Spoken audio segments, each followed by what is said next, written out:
Hello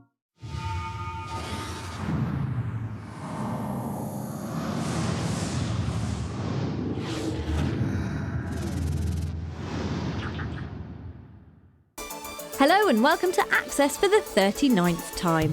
Coming up this week, we're in LA for a prestigious Virtua Fighter 5 tournament, checking out the GT Academy wildcard event at the Pageant of Power, and whether the PES or FIFA developers know the most about real football.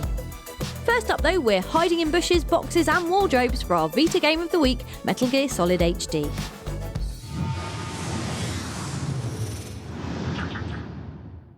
June 29th is a date PlayStation Vita has had penned in the diary since its February launch, as it marks the day the sociable Snake triplets crash the handheld party in Metal Gear Solid HD, a double whammy of sneaky Hideo Kojima excellence. Not too shabby, is it? New York, I mean.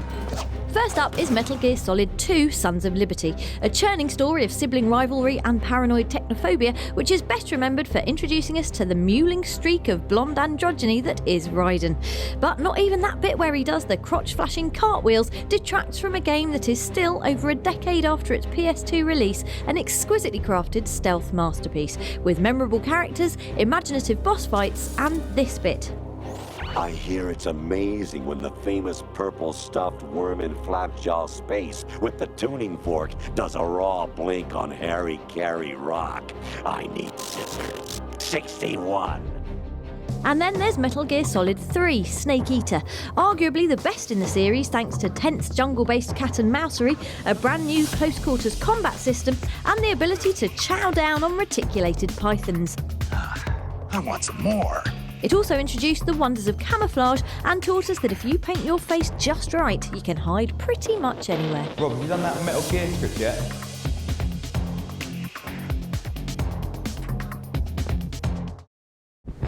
Where the bloody hell is he? But how does it handle on PlayStation Vita? Remarkably well, as it happens. The touchscreen is used for thumbing through your item menus and peeking around corners. Plus, there's the fact you're playing two of the greatest games in the history of PlayStation in the palm of your hand, which, in terms of squeezing brilliant things into pocket sizes, is a bit like cramming a 9-inch Hawaiian into a small piece of Tupperware for your work lunch. You can get your hands on Metal Gear Solid HD for PlayStation Vita on June the 29th.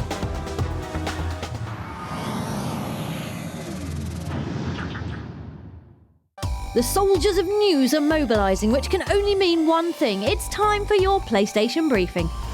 And we start this week with sexy-looking apocalyptic shooter Metro Last Light. Can you have a sexy apocalypse? God, I hope so.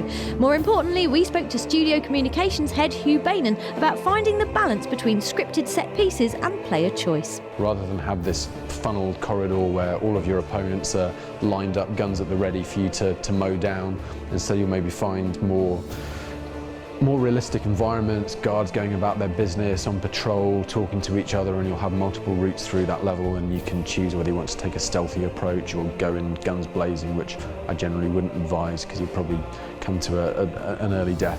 Thanks for that advice, Hugh, which we have already disregarded in favour of more guns. If Metro looks a bit grim, then cheer yourself up with a bit of this. Lunatic platformer, hell yeah, Wrath of the Dead Rabbit from Archon Studios. We caught up with Camille Germonprez, head of Archon Studios, to ask how a rabbit becomes the Prince of Hell. Oh, I have no idea. The game is a 2D platformer where you are an angry rabbit with some anger management issues and need to prove yourself, and you have monsters that you are going to carefully slaughter one by one, very slowly. Finally this week, with the amazing Spider-Man game out this very Friday, we flew to Quebec to speak to the guys behind the game. So the Amazing Spider-Man game is obviously based on the movie of the same name, but we really wanted this game to be a game that stands on its own, just not be your classic movie game. So we've actually set the story of the game after the events of the movie. Excellent, although, wait, you did just kind of tell us that Spider-Man doesn't get killed in the movie, which is sort of a spoiler if you don't go outside very often. That was your PlayStation briefing. We'll be back with more next week.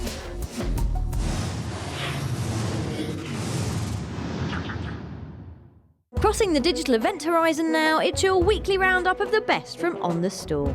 Hello Whoa, who's this? I think that looks suspiciously like Nathan Drake wearing his brand new downloadable on PSN pants. And it is! Hooray! Both Uncharted Drake's Fortune and Uncharted 2 Among Thieves can now be yours without the bother of a plastic box, meaning the series can add eco-friendly to its list of things that are brilliant about it, alongside Chloe, this train and being the best thing on PS3. And PSN just keeps on snaring the big hitters. Also available for download this week is the superbly haunting BioShock, the game that shows you all the things that can go wrong if you inject yourself with dubious liquids, like having bees come out your hands and or jets of flame. Plus it has big daddies in it, so named because they are big and probably the most violently overprotective parents since the Alien Queen. New to PS3 and downloadable from today is Resident Evil The Dark Side Chronicles, a PlayStation Move-enabled zombie blaster that ditches the slow-burning tension of early Resi titles in favour of all-out light gun-style action. The PlayStation Move motion controller proves a smart, accurate and satisfyingly splatty zombie pasting device, and combining it with a floppy wig will make you feel exactly like hunky man hero Leon Kennedy. That's it for now. We'll have more from the PlayStation Store next time.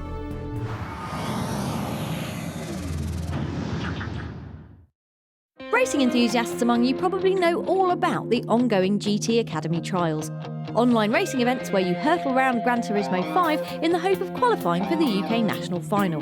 But for those of you who prefer the great outdoors or have no internet, Nissan and Sony have put together 3 wildcard events where you can sneak into the finals just by turning up and being brilliant.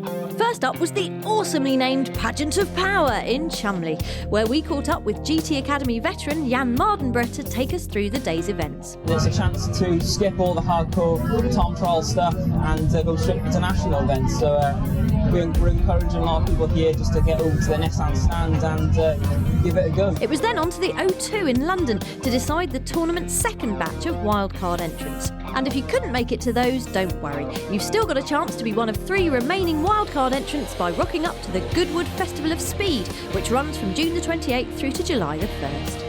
And the grand prize awaiting GT Academy's overall winner, the chance to drive the Nissan 370Z GT4 in next year's 24-hour international race in Dubai. Good luck!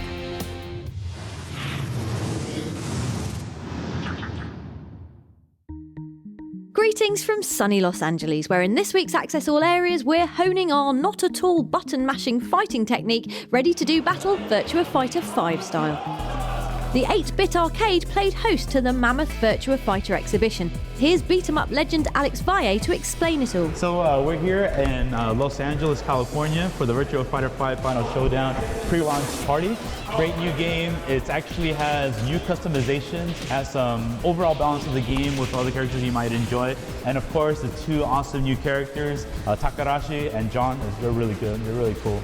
It's one of the hardest games to get good at, but however, after I finished playing like Virtua Fighter and I jumped onto Street Fighter or the Tekkens, I take every step much more calculated than it used to before.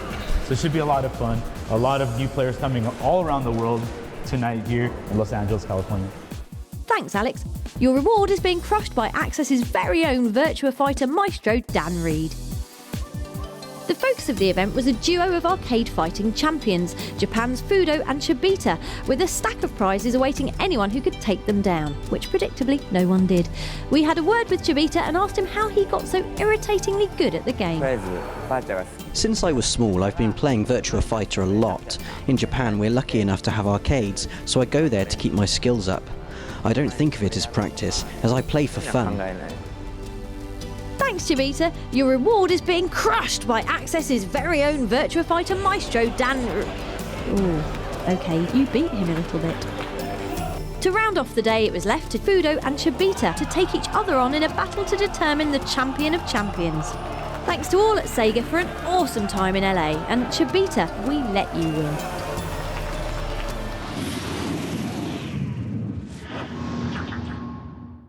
Well done to England for topping their group in Euro 2012. Yay!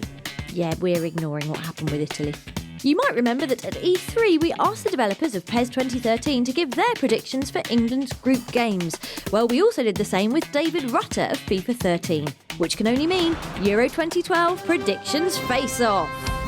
This is the most ambitious predictions ever. First up, England-France, which finished 1-1. フランス3-1で 1-0 England. Both utterly hopeless. Next there was England-Sweden, which England won 3-2. そうですね 1-0 1-0 Sweden. And finally, England-Ukraine, which England nicked 1-0. ウクライナ、2-0で 2-1 England. And there you have it. Thanks to everyone in the world, and well done to David Rutter for not being able to see into the future, meaning he's definitely not a wizard. We'll see you next week.